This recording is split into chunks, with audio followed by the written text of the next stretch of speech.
I'm going to turn this Dollar Tree pizza pan into a piece of wall art. I grabbed 3 pizza pans and I'm going to spray paint them a soft satin ivory color. I'm just using light coats. I'm going to do 3 coats total to get really good coverage.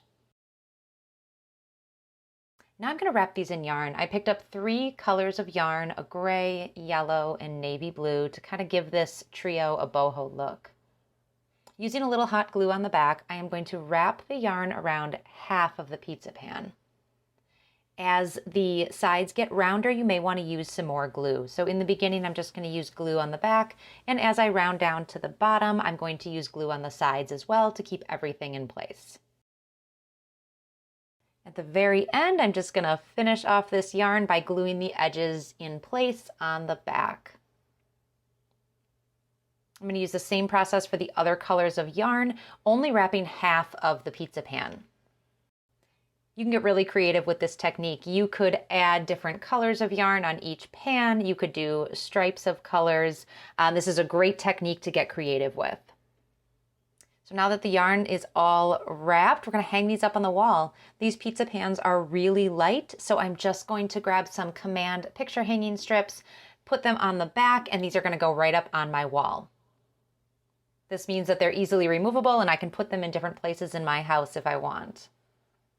I'm adding this trio of art to my landing. I have a great plant here, but the wall is kind of bare and it's very white. So these 3 pieces of art are going to bring some color and interest to a pretty boring corner.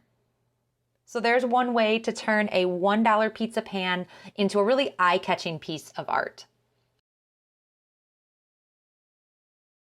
And we're going to be using just a metal pizza pan that you can get at your local dollar store. And then I've also got some handkerchiefs and other craft supplies that we're going to use to style this up. This project was inspired by Shelly at Gilbert Marketplace, another Hometalk DIYer, so make sure you check her project out as well. In order to create a background for the wreath hanger, door hanger, I want to attach something to the surface of the pizza pan. I'm actually going to be putting mine on the back side because when I'm done, I would like to use this groove for some detail work, but you can do either side. And you can paint the surface. You can use scrapbook paper like Shelly did in her project. I actually found this really cute Americana themed handkerchief. And so I'm going to be attaching it using some matte Mod Podge. The Mod Podge can act as a glue and a surface finisher to seal it in.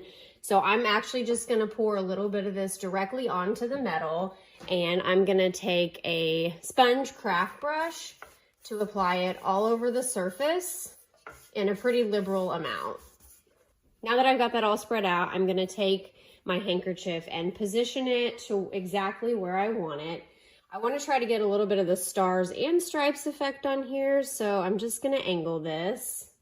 And that Mod Podge is going to seep through some of this fabric, but remember it'll dry clear. So the biggest thing here is just making sure that you're smoothing it out and eliminating any of those bubbles. And I'm kind of pushing mine down in here into the crease, and that's going to form a guideline for me to trim this off here in a little bit.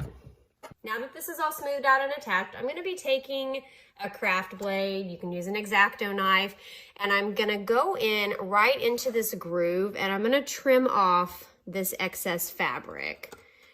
Make sure you've got something pretty sharp if you're cutting fabric, otherwise it's going to tear.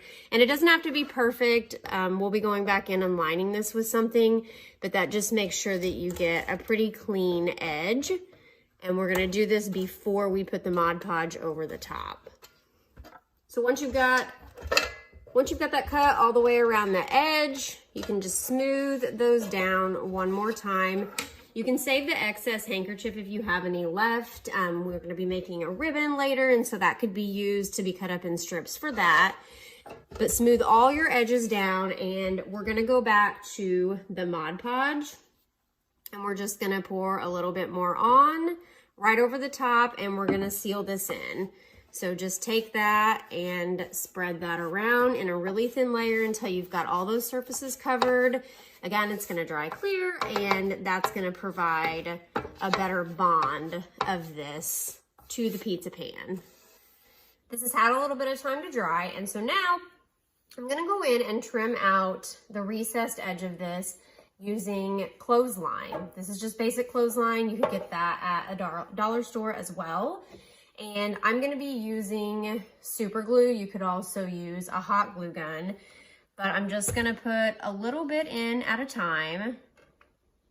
And I'm gonna work in about 5 or 6 inch sections here. And I am just gonna press it in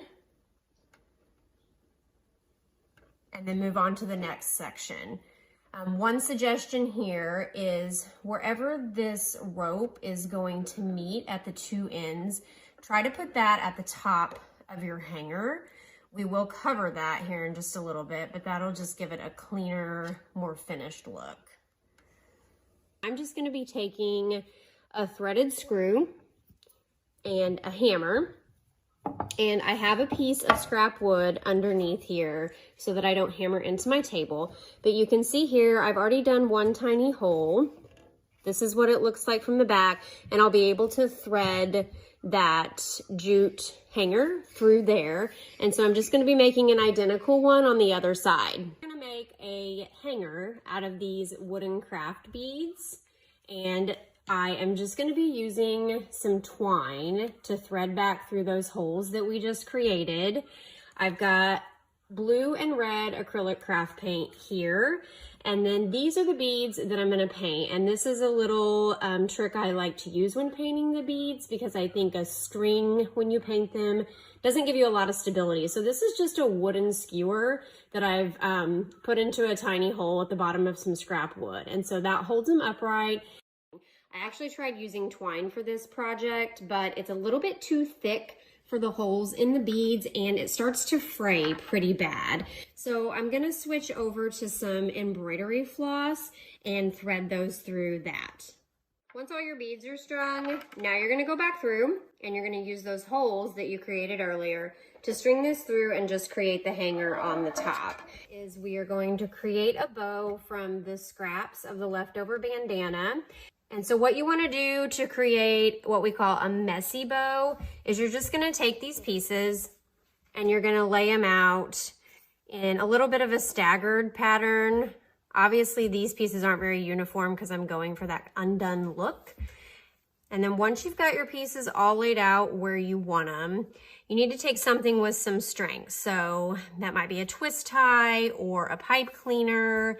I'm actually going to take this other piece of leftover wire, and I'm going to put it in the center, and I'm just going to loop it around all of the pieces, and then I'm going to tie it off in a tight knot and bring all that together. And then really all you need to do is, if you have wire ribbon, you can curl it. You can trim some of these edges to have a little bit of a decorative edge. So you see here, you can do a little V. And it just gives it a little bit of texture and dimension. So I just am taking a really generous amount of the super glue and putting it on. You could also tie this off with more wire, but I'm just gonna stick it right over the center of that and hold it in place so that it gets a good bond. Another fun thing that you could do, since this is metal, which would make it magnetic, is you can take some old Scrabble tiles. I've just taken some little scrap wood blocks and a paint pen to write my own letters on, and a roll of this magnetic tape. So you can just peel that off, or you can take a magnet and some glue and stick that to the back, and it creates a little memo board too that's magnetic if you don't want to put that on your door.